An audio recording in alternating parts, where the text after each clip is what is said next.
Hey there, everybody. Welcome to Chassidus in the AM. My name is Shmuel Stengi, coming at you from the Chevron Hills here in Eretz Yisrael, Yeshuvot Niel. Lots of love to everybody out there. Very excited about today's podcast, episode 11. We're double digits into this, man. This is getting serious. But it's been very good for me. It's been a very good journey, connecting more deeply to Torah through expressing it and explaining it and rapping about it, teaching it a little bit, and just sharing. And again, very excited about this episode. Today, I want to be talking about what I see is one of the first episodes of Hitbodedut, personal prayer in the Torah, where we have Eliezer, Abraham's servant, Abraham's trusty servant, praying to God for help in his journey to find Yitzchak Avinu a wife. And so I want to look at that a little bit more and maybe just discuss in Yanam Hitbodedut is found in different sources, and also maybe discuss actually the original Hitbodedut according to Reb Shlomo. So we're going to jump into that. But first, we have a very special treat. I'm going to be playing you a song by a very promising and incredible young artist here in Eretz Yisrael. His name is Shmuel Perednik. And singer, songwriter, composer, producer. He's got a really awesome YouTube channel. I'm going to post it in the comments, in the description below. This song is called Malachem Lihitbayesh. And due to some requests, I'm going to play the whole track out, and then we'll jump back into the learning. And then at the end, we'll play a little bit more Shmuel Perednik. But in the meantime, enjoy Malachem Lihitbayesh by Shmuel Perednik. And I'll catch you on the other side. מאחר שאתם אוחזים במידת אמת, מאחר שאתם אוחזים במידת אמת, מאחר שאתם אוחזים במידת אמת, מאחר שאתם אוחזים במידת אמת, מה לכם להתבייש? מה לכם להשפיל עיניים? בורא שמיים וארץ, בחר לבנות אתכם שמיים, הוא עשה עמכם להפליא, זה רק מסע הבושה על פנינו, קום לרקוד נפתלי, העולם כולו נברא בשבילנו.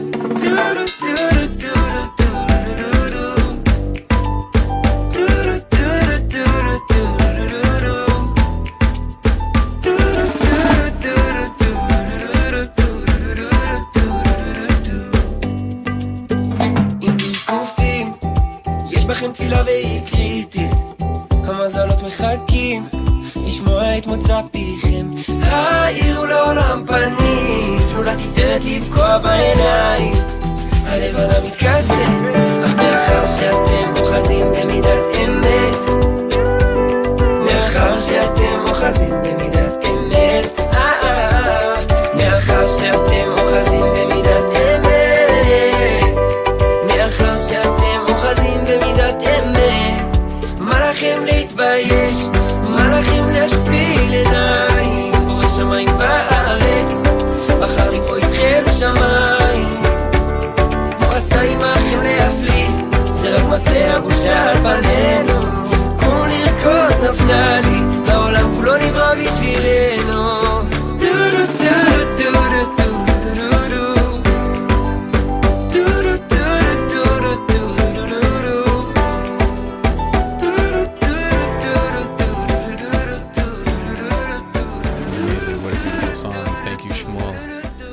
First name, and your last name's pretty cool also, and it was very nice to spend Shabbos with you. We actually hung out a little bit this Shabbos, Shmuel and I. Otniel is like a hub. It's like an artistic hub, man. Everybody comes to Otniel. It's quite amazing, and especially at this time of the year. Usually Parshas Chayei Sarah would be packed with visitors and guests and like thousands and tens of thousands of pilgrims, but this year, because of the matzav, the korona matzav, so we're not going to have that kibbutz, we're not going to have that gathering, but I'm still hoping to show up there Erev Shabbos and just daven a little bit by the holy Maras Machpelah. And as promised, let's jump into the topic at hand today. We're going to be talking about Hitbodedut. So before we talk about Eliezer's Hitbodedut, I want to say something beautiful that I saw in Reb Shlomo on Shabbos.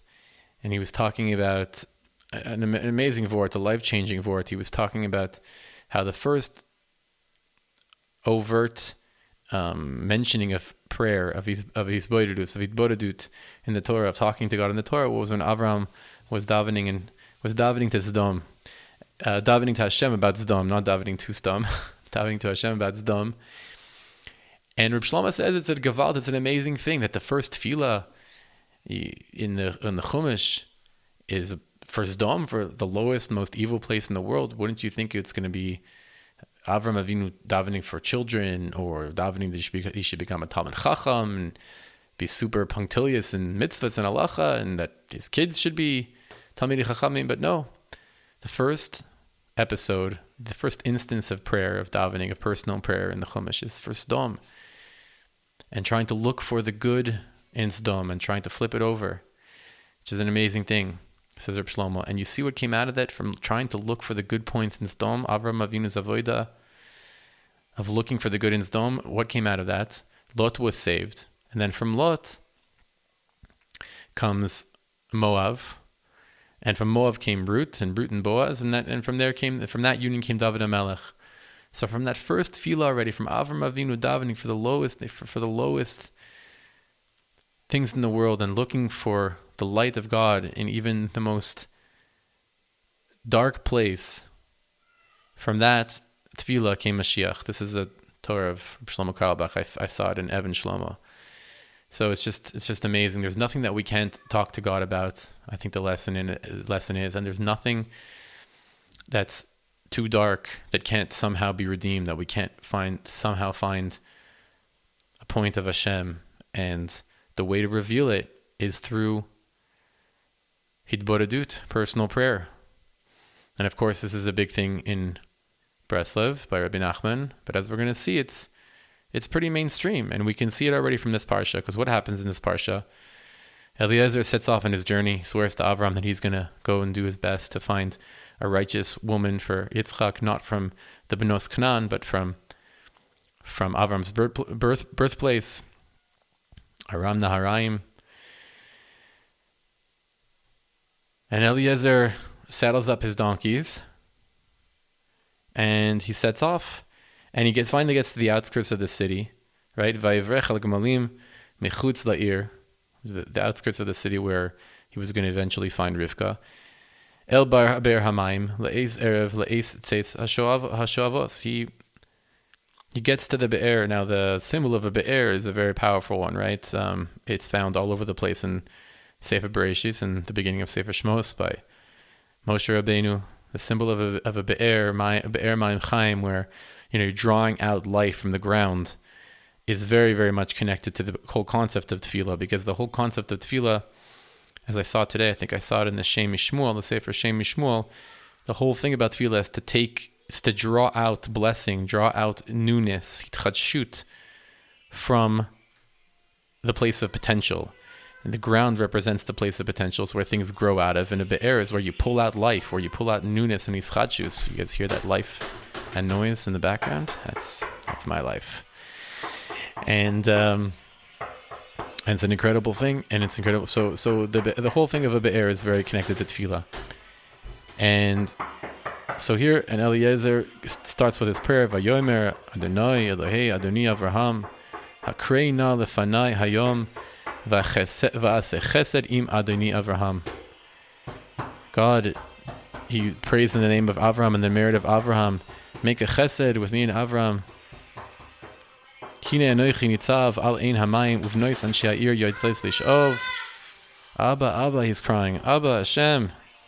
Yotzos lishov mayim. V'haya anar asher amar aleh hitinakadech v'shtech v'amar shsei v'gam malecha eshke v'sa uchachta l'abdecho litzchak uva eda ki yasise chesed im Adoni. He asks for a clear sign that he should be able to recognize who the right girl is for Yitzchak. And on that note, I'm going to take a little musical break. Enjoy a little snippet from Shmuel Perednik.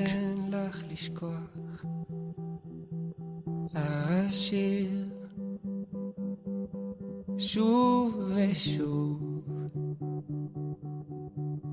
עד שאחקוק לך במוח חנון המרבה לסלוח תכתבי לי 100 פעמים בסוף היום על הלוח העונש שלך יהיה להאמין שמותר לך כבר לשמוח חנון המרבה לסלוח כל רע שתעשי מעכשיו הכל יהיה נמחה ברוח כל טעות וכל חטא מתואר אין יותר לאן לברוח. You see, right after he finishes his tefillah, Vayihi hu terem ki la ledaber v'inei Rivka yotzeis asher yuludat levetuel ben Milka asher eshes Nachor achi Avraham v'chadal shichma. Rivka appears. Yeshuas Hashem keheref ayin. Before he even left his spot, his prayer was answered. Such is the power of Avram Avinu that the tefillahs of his servant are recorded, and all the sayings and words of his tefillah of his servant are recorded. And I think it's a Rashi that brings down the Medrash. Correct me in the comments or email me if I'm wrong. But you see how precious the words of the servant of Avram were, and the words of prayer that the servant of Avram was. Alachas kama v'kama, the words and the prayers of the master of Avram Avinu. So what do we take from this story? So I'm gonna now close the Chumash for a minute and look at a few sources from Rabbi Nachman and a couple of other places about the power of Hisbodedus and about personal prayer. So this is from Tanina. I mean, everybody knows that Rabbi Nachman championed personal prayer. This is from Tinana. Tzadik Vav. Od Amar Linyan Idboradut. Rabbi Nachman said more about Idboradut. Sheyad Darko Zal Izarez Ma'od Bezel Yot Ragil Ma'od Bidboradut. He would be very, very regular. He would have alacrity and push himself. Rabbi Nachman would to talk more and more to Hashem. L'faresh sichaso lifnei Hashem yisparach b'chol yom v'yom, to pour out and spill out his sicha, his speech, his conversation, to have conversations with Hashem Yisbarach every single day. Va'amar, and he would say, even if you want to say one, not everybody, even if you don't have anything to say, but you just go and you can just say one word in front of Hashem over and over again, that's also very good. Sometimes people, not everybody has a Rebbe like Avram Avinu, where they know how to be mefaresh, how to express very clearly their tefillahs, as Eliezer was able to do. But that's okay, says Rabbi Nachman. You can go and speak just one word over and over again, and that's already a very good thing. Now, this is something that's very very chashuv, and I'm going to pull up another source here. Where we see that it was the practice of the Nevi'im. How would the Nevi'im gain prophecy? This is not just something that started with Rabbi Nachman, right? I mean, first of all, we see it in the Chumash. We see how important it was when Eliezer was trying to reach a certain goal and a certain task. The first thing he did before he did anything else, he got to the place, didn't try to meet the shadchan. He didn't look through, the classifieds or whatever. Right away, the first thing he did, he tied up his gemalim and he davened to Hashem, and that's what led to his atzlacha. And this is from Mishnah Torah, Hilchos Yesodei Torah, Perek Zayin, Halacha Daled. We'll see that the Nevi'im, the holy prophets, that their practice, the way they got the nevuah was also through being mitboded, through going being by themselves. Kol hanavim ein misnabin b'chol eish yirtzu ela mechavnin da'atan v'yoshvim smechim v'toiv halev u'mitbodedim. The Nevi'im didn't get prophecy whenever they wanted. They would prepare themselves. They would get themselves into a happy state of mind. And mitbodedim, and then they would be by themselves. And then, through the power of mitbodedut, then if it was an eitz ratzon, I'm taking from this, then Hashem might have, and did, in certain times, reveal prophetic visions and insights to Nevi'im. But you see that the concept of mitbodedut was very prominent also by the Nevi'im. We're getting one more source here. This is from the Orach Chaim. This is just the first thing. By the way, I'm not a big Talmud Chacham, guys. I just typed into Sefaria, sefaria.org.il, Hitbodedut, and all these wonderful sources just popped up.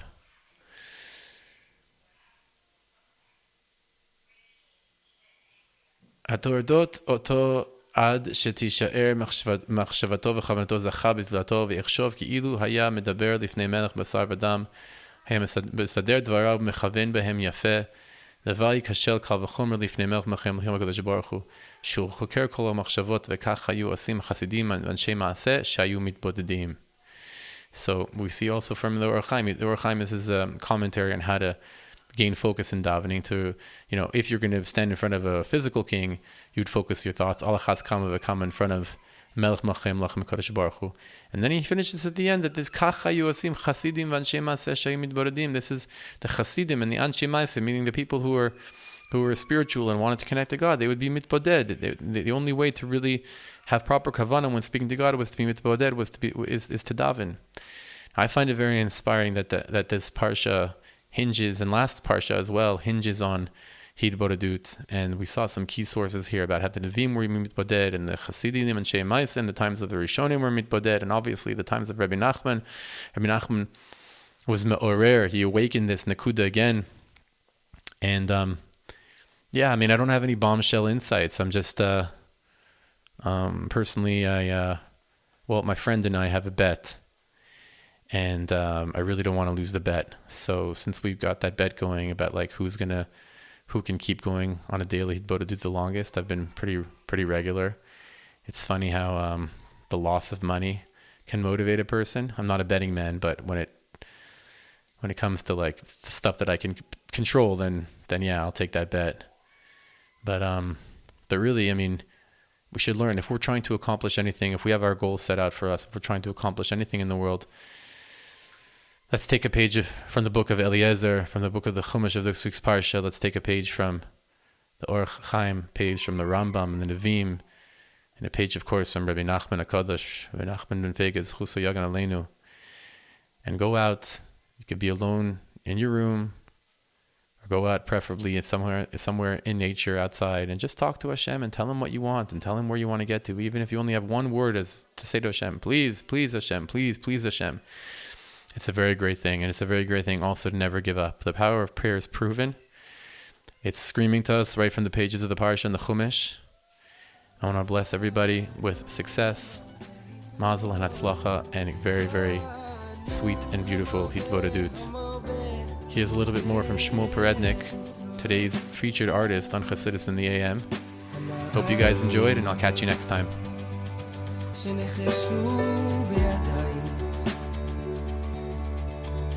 המראות שעל רשתית שלך צורים על כולם אני פורס לך כפיים אנא סלחי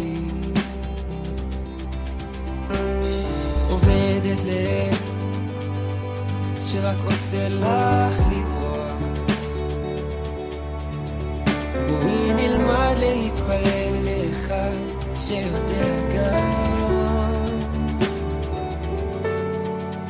אני איתך ואלחש לתוך ליבך עד המקום בו תשובי לפרוח כל רע שתעשי מעכשיו הכל יהיה נמחה ברוח כל טעות וכל חטא מתואר מותר לי תמיד לשמוח שבורה נאווה שאני אי אפשר יותר יותר לברוח, קיבלתי די ויותר את העונש שלי. דה דה דה